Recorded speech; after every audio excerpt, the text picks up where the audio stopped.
Welcome to ચેતુસ kitchen. તો આજે આપણે બનાવશું રીંગણા બટેટાનું ભરેલું લસણ ડુંગળી વગરનું શાક।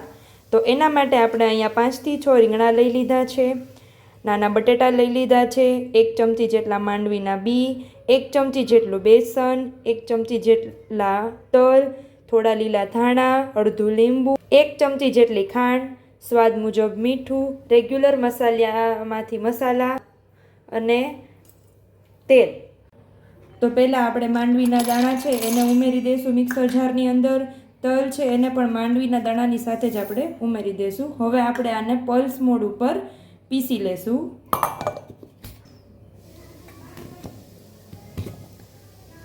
તો અહીંયા આપણે માંડવીના બી અને તલને પલ્સ મોડ ઉપર પીસી લીધા છે। હવે આપણે એને એક પ્લેટની અંદર લઈ લેશું।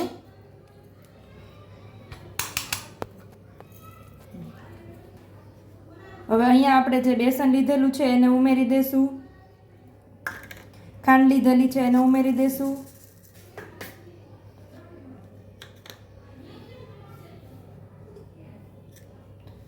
લીલા ધાણા ઉમેરી દઈશું,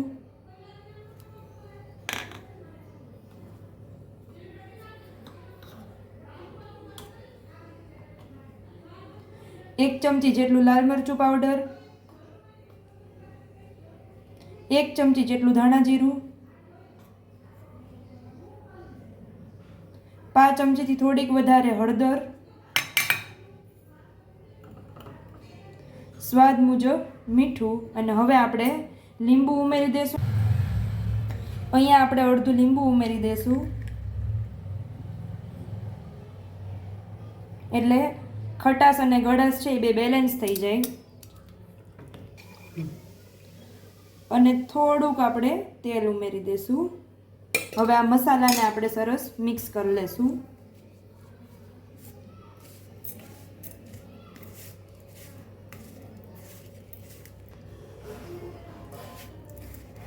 તો અહીંયા આપણે મસાલો છે એ સરસ મિક્સ કરી લીધો છે। હવે આપણે બટેટાની છાલ ઉખેડી લઈશું અને રીંગણાના ડીટિયા કાઢી અને સરસ આપણે રીંગણા અને બટેટા બેયને ભરી લેશું।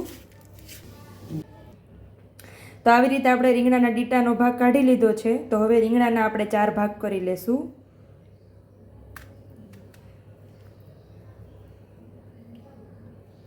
એટલે મસાલો છે એ આપણો સરસ રીંગણામાં બેસી જાય। સેમ આવી જ રીતે બધા જ રીંગણામાં આપણે 4 ભાગ પાડી લેશું। તો આવા 4 ભાગ કરતા જાશું અને આપણે રીંગણાને છે એ પાણીમાં ઉમેરતા જાશું એટલે આપણા જે રીંગણા છે એ કાળા ન પડી જાય। તો સેમ એવી જ રીતે આપણે બટેટામાં પણ કાપા પાડી લેશું, વચ્ચેથી આપણે 2 ભાગ કરી લેશું। આવી રીતે 2 ભાગ કરી અને સેમ એ જ પાણીમાં આપણે બટેટાને પણ ઉમેરતા જાશું એટલે આપણા બટેટા છે એ કાળા ન પડી જાય।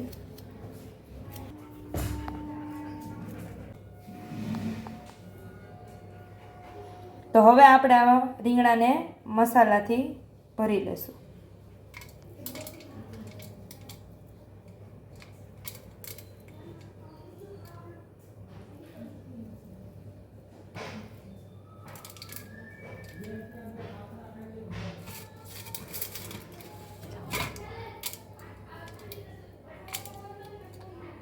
તો આવી રીતે આપણે બધા રીંગણાને ભરી લેશું। સેમ એ જ રીતે આપણે બટેટાને પણ ભરી લેશું। રીતે આપણે બટેટાને પણ ભરી લેશું।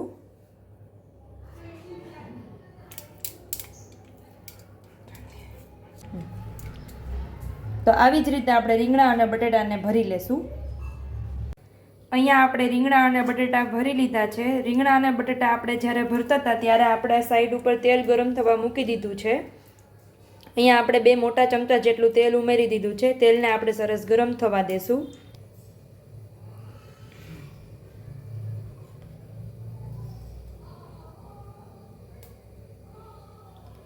અહીંયા આપણું તેલ સરસ ગરમ થઈ ગયું છે તો અડધી ચમચી જેટલું આપણે જીરું ઉમેરશું, થોડી હિંગ ઉમેરશું 5 ચમચી જેટલી, અને અહીંયા આપણે જે બટેટા અને રીંગણા ભરેલા છે એ આપણે શાકમાં એ આપણે તેલમાં ઉમેરી દઈશું।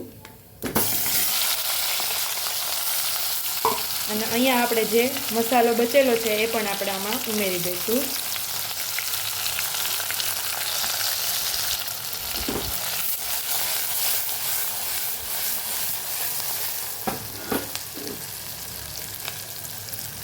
રીંગણા અને બટેટાને આપણે સરસ સાતળી લેશું તેલમાં.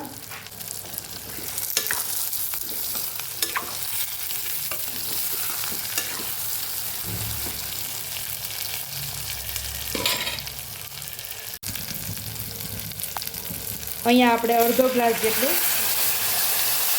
પાણી ઉમેરી દઈશું.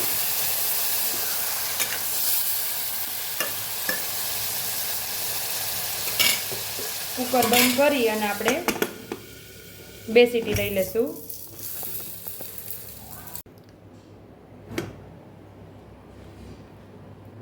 તો અહીંયા આપણું શાક છે એ સરસ ચડી ગયું છે. તો હવે આપણે શાકને સર્વ કરી લેશું. તો અહીંયા આપણું શાક છે એ રેડી થઈ ગયું છે. ઉપરથી આપણે લીલા ધાણાથી ગાર્નિશ કરી દઈશું.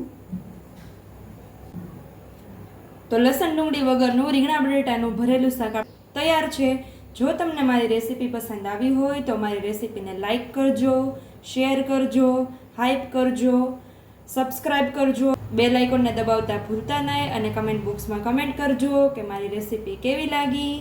તો આવજો.